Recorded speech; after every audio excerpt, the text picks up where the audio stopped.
दोस्तों फिर से स्वागत है आपका इतिहास के पन्नों में।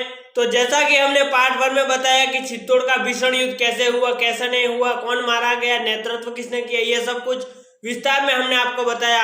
तो इसका पार्ट 2 ये है, हल्दीघाटी युद्ध का पूरा विस्तार करेंगे। सो भाई आप अंत तक वीडियो पर बने रहिएगा।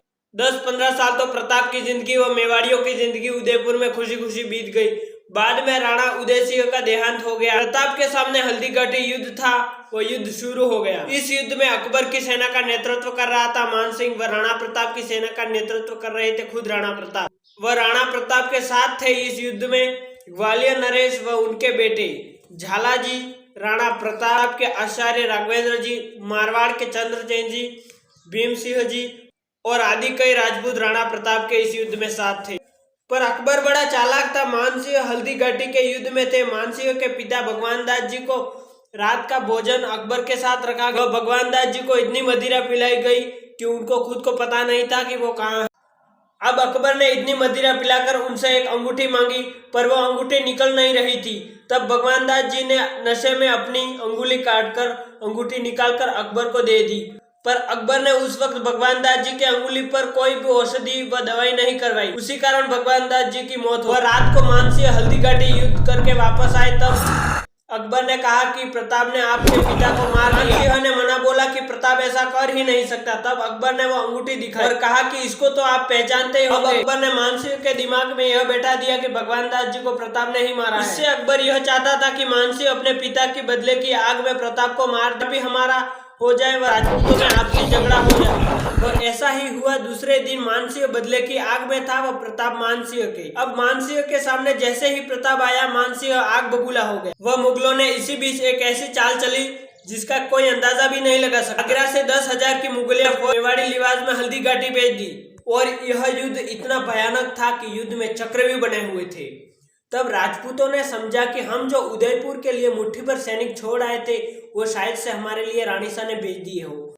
यूं समझकर राजपूतों ने अपनी सेना के चक्रव्यूह में उन सैनिकों को ले। बाद में उन सैनिकों ने तो राजपूत सैनिकों को ही मारना स्टार्ट कर दिया। तब राणा समझ गया, वह एक नारा लगाया, जय मेवाड़।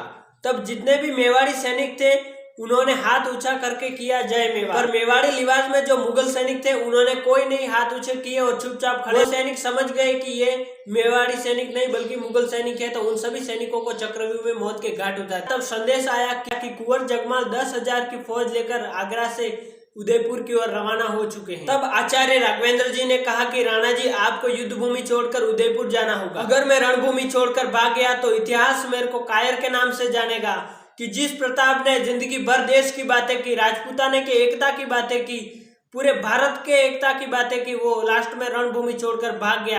तब आचार्य राघवेंद्र ने कहा कि फिर से रानियों को अगर जौहर करना पड़ा तो उसके उत्तरदायी केवल आप होंगे राणा जी, आप। कम से कम रानी शाह और अमर सिंह जी की तो चिंता कीजिए। हमको अगर किसी भी परिस्थिति में पराजय का सामना करना पड़ा तो हम इस आस में तो मर सकेंगे कि पीछे आप जीवित है, अमर सिंह जी जीवित है, रानी शाह जीवित है, पुनः हमारे मेवाड़ व उदयपुर को मुगलों से छीन सके।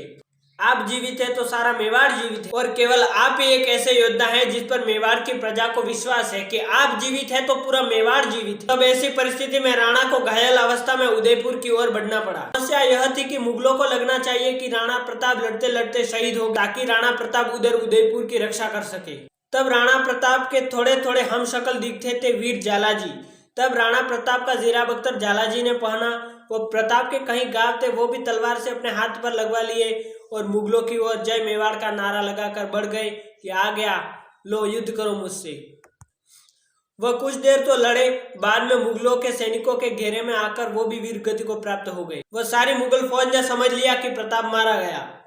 पर उदयपुर की ओर जाते जाते काजी खान व उसके साथी वजीर खान ने प्रताप को देख लिया था। तब चेतक की टांग कट गई थी व मानसिंह के भतीजे ने गले में तलवार मार दी थी, इसलिए 28 फीट का नाला पार करवा कर राणा प्रताप को वो चेतक ने अपना दम तोड़ दिया। बाद में हर इतिहासकार ने शक्ति सिंह को देशद्रोही बताया है, पर शक्ति सिंह देशद्रोही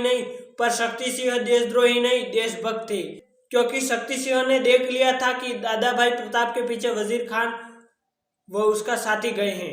पर बाद में शक्ति सिंह ने आकर उन मुगलों को कहा कि आप चले जाओ। तब मुगलों ने कहा कि तुम तो हमारी ओर थे। तब शक्ति सिंह ने कहा, शक्ति सिंह ने हाथ मुगलों की ताकत को घटाने के लिए बढ़ाया था, ना कि उनको बढ़ाने के लिए। दोनों मुगलों को मारकर शक्ति सिंह ने अपना घोड़ा प्रताप को दिया। वह कहा कि इसका नाम गटर है, वह इस घोड़े को आप लेके जाओ दादाभाई उदयपुर व रक्षा करो। वीडियो कैसा लगा ये हमें छोटा सा कमेंट कर जरूर बताना, और चैनल पर नए तो प्लीज सब्सक्राइब करना। फिर से बोल रहा हूं, प्लीज सब्सक्राइब करना। और वीडियो देखने के लिए धन्यवाद।